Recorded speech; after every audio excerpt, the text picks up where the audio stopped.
et en exil et ceux restés au pays à travers des informations bien fouillées concernant tous les domaines de la vie du pays. Le magazine Humura Burundi est diffusé sur le web via le site de la RPA www.rpa.bi. Humura Burundi.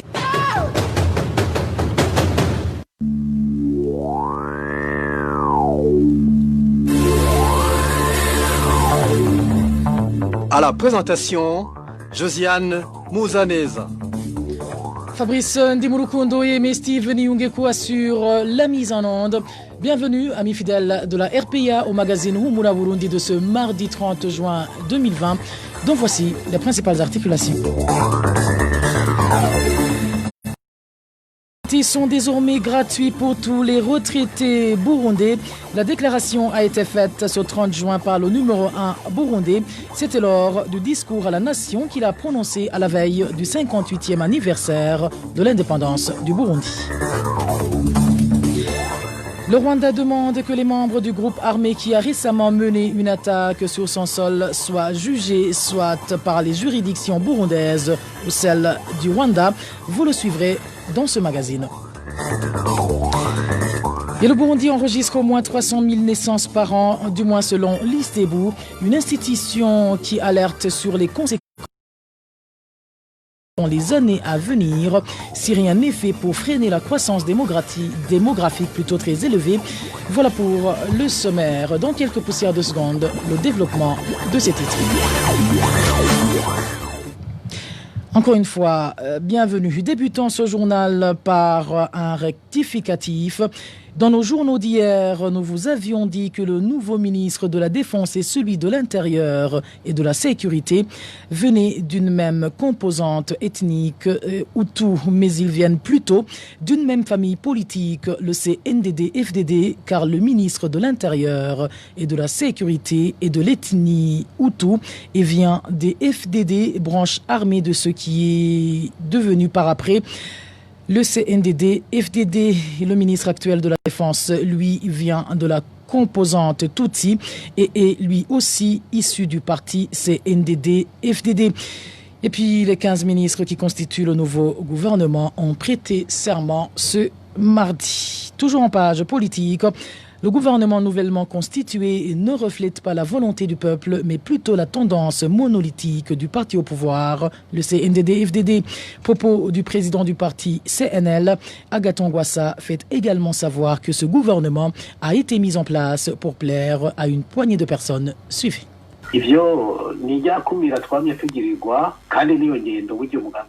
Nous avons toujours été écartés. Ça montre aussi l'attitude du parti CNDD-FDD qui a toujours voulu gérer toutes choses.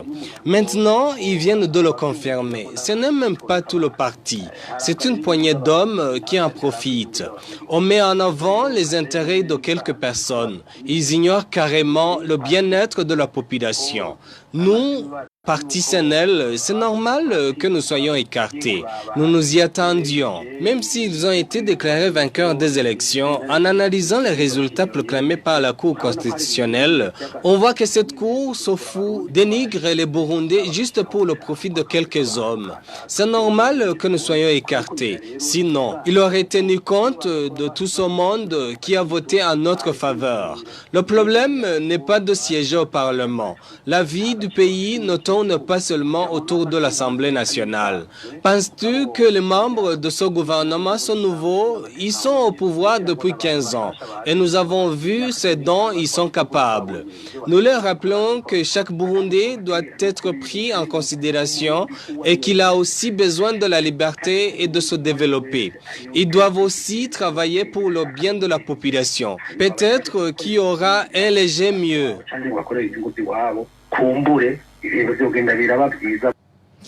Agathon Rwasa s'est entretenu avec nos confrères de la Voix d'Amérique. Et toujours à propos de ce nouveau gouvernement, les habitants de différentes localités du pays indiquent qu'ils n'en attendent grand-chose, vu que les ministères clés ont été confiés aux personnes connues pour leur criminalité. Pour eux, au lieu de recouvrer la paix, la situation du Burundi va plutôt empirer. Suivez.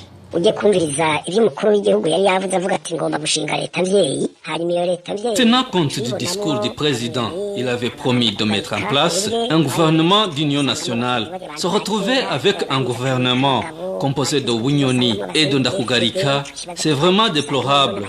Nous espérions voir des figures politiques du Frodebou, du CNDD-FDD, ainsi que ceux ici du CNL qui avaient suivi le parti vainqueur des élections. Cela montre qu'il y a toujours des problèmes au Burundi. Nous considérons que c'est un dénigrement de la population qui pourrait inciter la population à opter pour des voies illégales d'action politique.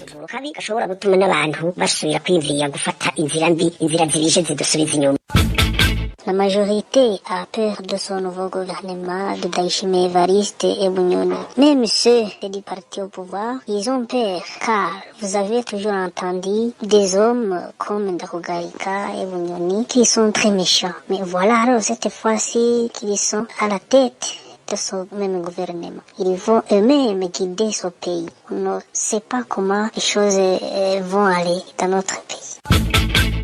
Un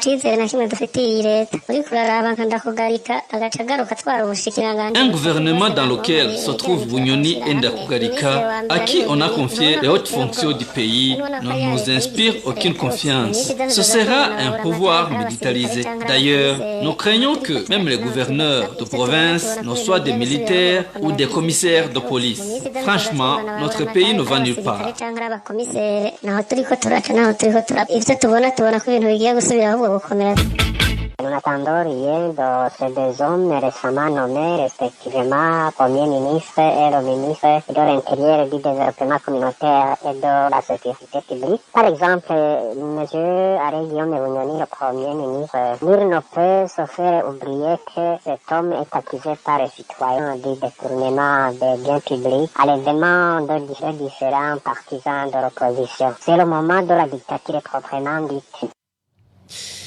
Je vous le disais en titre, les retraités seront désormais 100% pris en charge en ce qui est des soins de santé, et ce, à partir de ce mercredi 1er juillet 2020. C'est en substance les propos du président de la République, Évariste Ndayishimiye, propos tenus lors de son discours à la nation à la veille du 58e anniversaire de l'indépendance du Burundi. Le président Ndayishimiye a, à cette même occasion, annoncé d'autres changements à venir. Innocent Valentin Singirangabo. Reportage. Le président Évariste Ndayishimiye a annoncé que le Burundi va combattre avec toute énergie la propagation de la Covid-19. Un discours prononcé à la veille du 58e anniversaire de l'indépendance du Burundi. Nous célébrons cette fête au moment où le monde entier fait face à la pandémie de coronavirus, une pandémie qui prive la liberté aux gens. On doit donc savoir comment gérer cette situation. À partir d'aujourd'hui, on va lutter contre ce fléau jusqu'à l'éradiquer définitivement.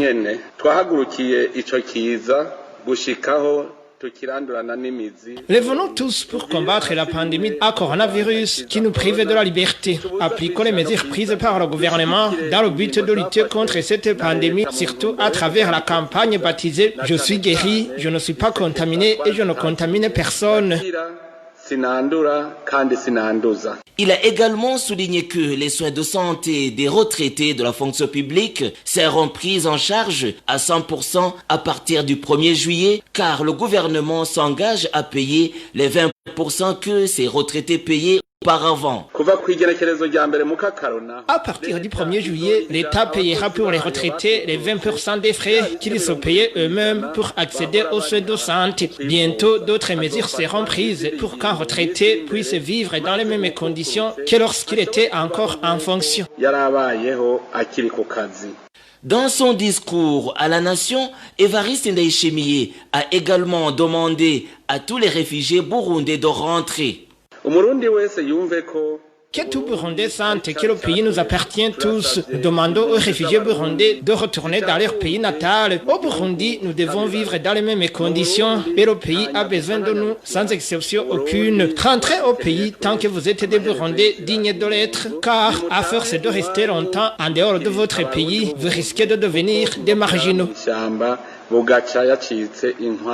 Dans le secteur de la fonction publique, le président Évariste Ndayishimiye a dit que la résolution du problème des disparités salariales est en cours et que dans les prochains jours, les avantages et indemnités salariales seront disponibles. Merci à toi, Innocent Valentin. Singilangaboué. Poursuivons ce magazine par cette page diplomatique où le secrétaire général de l'ONU a salué l'engagement d'Évariste Ndayishimiye dans le dialogue et son appel au rapatriement des réfugiés. Selon le communiqué de la présidence de la République du Burundi, Antonio Guterres a eu une conversation téléphonique avec le président Évariste Ndayishimiye ce lundi. Au cours de cette conversation, selon le porte-parole du président, les deux personnalités ont également discuté sur la façon dont la coopération entre le Burundi et les Nations Unies peut être améliorée. Dans l'entretemps, les Burundais réfugiés en Tanzanie demandent au gouvernement tanzanien de ne pas se précipiter à les refouler plutôt, car pour eux, cela serait synonyme de les jeter dans la gueule du loup. Ils trouvent plutôt que le mieux serait que le même gouvernement aide à organiser un dialogue entre le gouvernement et l'opposition pour pouvoir trouver solution à cette crise qui perdure. Vicky Chris, Nineletse. Ils sont au nombre de 164 620 des réfugiés burundais exilés en Tanzanie. Ces réfugiés ont fui la crise qui a éclaté au Burundi suite au troisième mandat brigué par le président Feu Nkurunziza. Pour certains d'entre eux, il n'est pas encore temps de rentrer au pays.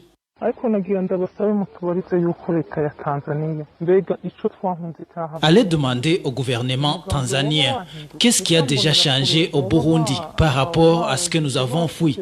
Est-ce que le système politique initié par le parti au pouvoir a changé?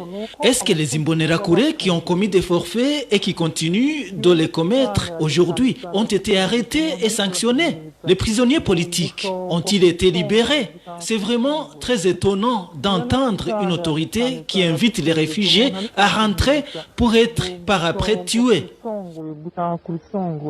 Ces réfugiés demandent au gouvernement tanzanien de leur accorder encore d'autant. Ils indiquent qu'une fois le moment venu, ils retourneront dans leur pays natal sans hésitation. Nous supplions le gouvernement tanzanien de patienter. Nous demandons que la Tanzanie attende jusqu'à ce que la situation se stabilise dans notre pays natal. Pour que leur rapatriement soit possible, ces réfugiés demandent qu'il se soit établi un dialogue inclusif pour que tous les réfugiés, sans distinction aucune, puissent rentrer au Burundi. Nous demandons qu'il y ait un dialogue entre tous les réfugiés burundais et le gouvernement du Burundi. Nous aimerions également que la communauté internationale et les pays de la sous-région s'impliquent dans ce dialogue. Si c'est le moment de rapatrier les réfugiés burundais, c'est tous les réfugiés burundais qui sont concernés, mais pas seulement ceux de la Tanzanie.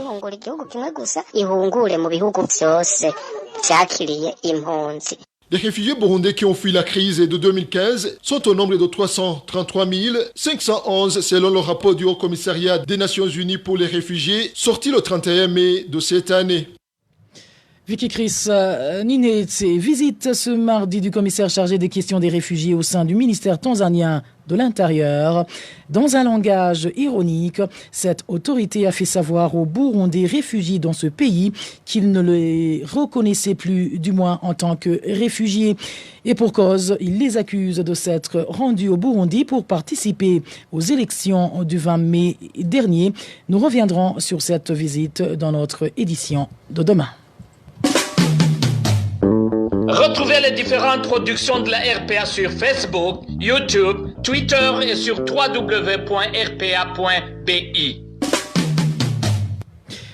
Le Rwanda demande des explications au gouvernement burundais plutôt suite à la récente attaque d'un groupe armé dans la province du sud de ce pays. Le gouvernement rwandais demande également que les membres de ce groupe armé qui a attaqué en provenance du Burundi soient jugés devant la justice. Émile Nibasumba.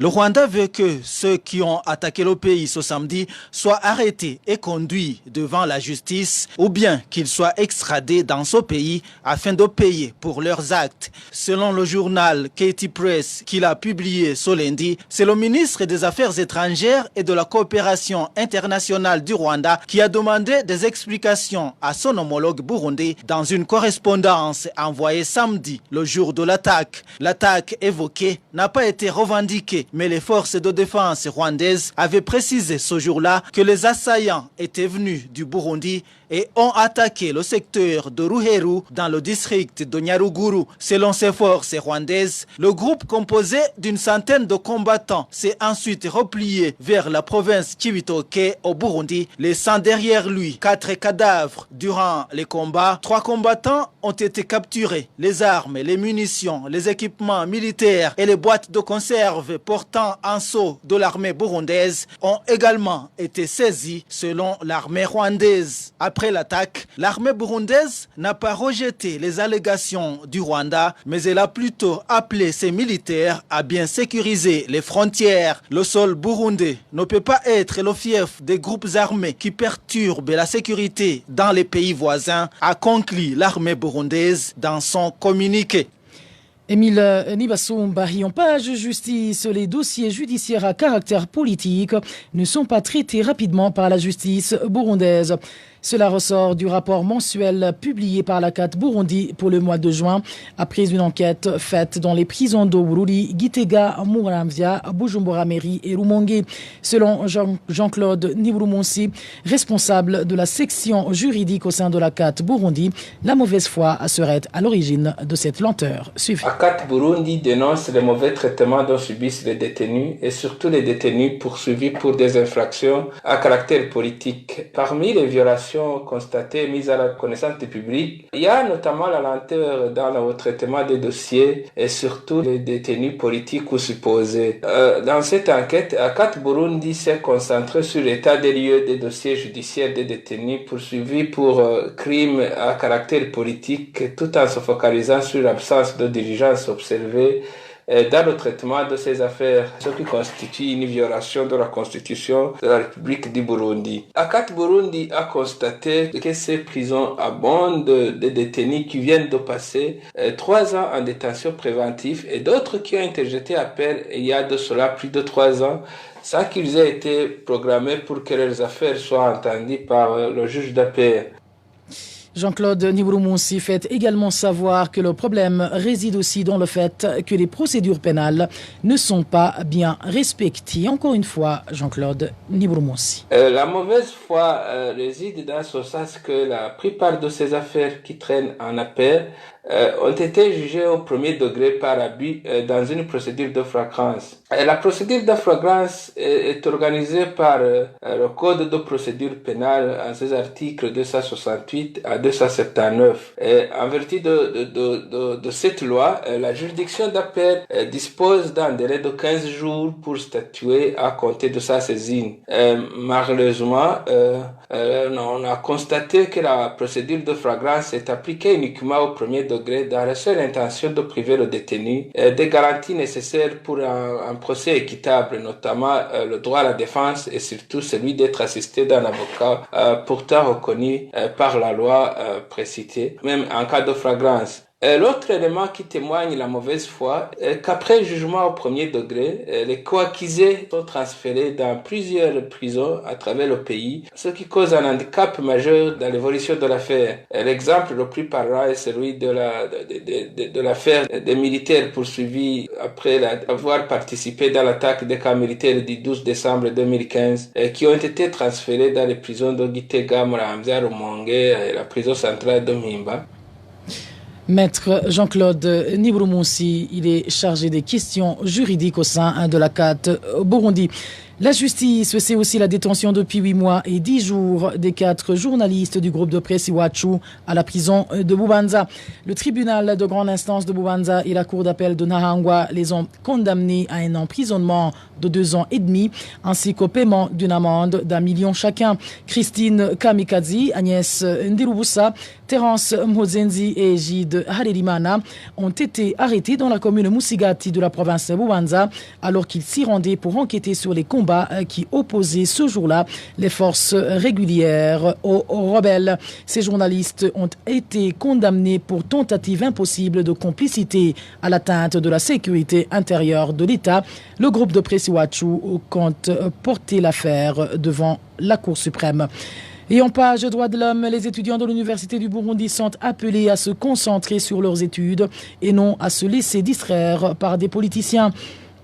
Réaction d'Arsène Arakaza, ancien représentant des étudiants dans la dite université. Il réagit à propos du comportement des étudiants de l'Université du Burundi, campus Mutanga, qui se sentent arroger le droit de persécuter leurs camarades sous prétexte qu'ils veillent à la sécurité de ce campus. Cet ancien représentant des étudiants de l'Université du Burundi demande au recteur de la dite université de sévir pour mettre fin à cette persécution. Suivez Arsène Arakaza, il est ancien représentant des étudiants de l'Université du Burundi. Je vois que c'est très regrettable que l'Université du Burundi, dénommée Lumuri, la lumière du Burundi, source de savoir, et aussi pépinière des futurs cadres de l'État, soit aujourd'hui transformée comme un centre de désordre, un centre de panique, de harcèlement causé par les Imbonerakure envers ses camarades. C'est pire et clair que les Imbonerakure maintenant ne veulent plus étudier et se heurtent malheureusement à perturber la quiétude des autres qui ont la mission de poursuivre les activités académiques en toute harmonie. Tout d'abord, vous savez que l'Université du Burundi dispose d'un service permanent de sécurité. Il y a une position de police à l'intérieur de l'Université du Burundi. Alors, laisser les Imbonerakure substituer ces policiers, pour moi, je vois que tout d'abord, c'est un programme du gouvernement déjà établi dans tout le territoire du Burundi. Ce qui est un peu nouveau et étonnant aujourd'hui, c'est de voir ces soi-disant intellectuels impliqués dans ces actes ignobles. En tant qu'ancien représentant des étudiants, je vois que les Imbonerakure sont manipulés à outrance par le pouvoir CNDD-FDD pour détruire complètement l'Université du Burundi, étant donné que le pouvoir avait déjà un programme de privatiser cette institution publique. Ce que les Imbonerakure ignorent seulement, c'est que la destruction de l'Université du Burundi affectera tous les enfants des familles pauvres. Et je sais que les Imbonerakure ne sont pas exclus. Maintenant, je voudrais quand même interpeller le recteur de l'Université du Burundi de suspendre ces pratiques et de sanctionner aussi les auteurs des forfaits déjà enregistrés à l'Université du Burundi. Je conseille en fait aux Imbonerakure de se ressaisir, de se retirer dans les pièges tendus par le pouvoir, car c'est eux-mêmes qui porteraient la responsabilité de tous les forfaits qu'ils auraient commis. Il faut que les Imbonerakure vraiment sachent que le pouvoir veut gâcher leur vie, que le parti CNDD-FDD s'est manifestement défié de l'avenir de la jeunesse burundaise. En 2050, la population burundaise sera comprise entre 18 et 22 millions suite à une forte croissance démographique qui s'observe aujourd'hui. Propos de Nicolas Ndaishimiye, directeur de l'Istebu. C'était lors d'un atelier animé ce mardi sur l'évolution démographique du Burundi. Selon lui, la population burundaise augmente de 300 000 personnes chaque année. Suivez. Oui, nous avons organisé cet atelier national de dissémination des estimations issues des projections démographiques du Burundi sur la période 2010-2050. Nous avons utilisé une méthode basée sur 3 hypothèses. L'hypothèse avec forte fécondité, l'hypothèse avec moyenne fécondité, l'hypothèse avec forte, moyenne et faible fécondité. Et au regard de ces 3 hypothèses, les estimations nous montrent qu'en 2050, la population burundaise va varier entre 18 millions et 22 millions, avec un accroissement naturel annuel de plus de 300 000 personnes, soit un taux d'accroissement annuel d'à peu près 2,5%. Voilà la situation, comment les données que nous venons de présenter aujourd'hui. Selon toujours Nicolas Ndaïchimiye, si l'on n'y prend pas garde, les conséquences seront néfastes et se répercuteront sur différents domaines de la vie du pays. Une augmentation de la population a des conséquences, donc, qu'elles soient positives ou négatives. Si cette augmentation n'est pas suivie par une politique appropriée, ou bien si elle n'est pas planifiée, donc elle a des conséquences dans tous les domaines de la vie nationale, que ce soit au niveau de l'éducation, que ce soit au niveau de la santé, que ce soit au niveau de la nutrition, que ce soit au niveau des infrastructures de développement, que ce soit aussi au niveau de l'environnement. Pour bien amorcer le processus lié à la croissance démographique, je pense qu'il est plus urgent pour le Burundi de mettre en place une politique nationale de population. Laquelle politique pourra nous montrer les domaines dans lesquels le gouvernement du Burundi pourra investir plus que dans d'autres domaines pour que cette croissance démographique soit un vecteur du développement et non pas une entrave au développement du pays. Et voilà, amis fidèles de la RPA, c'est sur cette interview du directeur de l'Istebou que nous mettons un point final au magazine Humura Burundi de ce mardi 30 juin 2020. Merci à vous tous de nous avoir suivis. Merci à toute l'équipe rédactionnelle qui m'a aidé à collecter toutes ces informations. Merci également à Fabrice Ndimurukundo et Mestive Niungeko qui étaient de l'autre côté de la cabine technique. À la présentation, vous étiez avec Josiane Mouzaneza. Excellente soirée chez vous.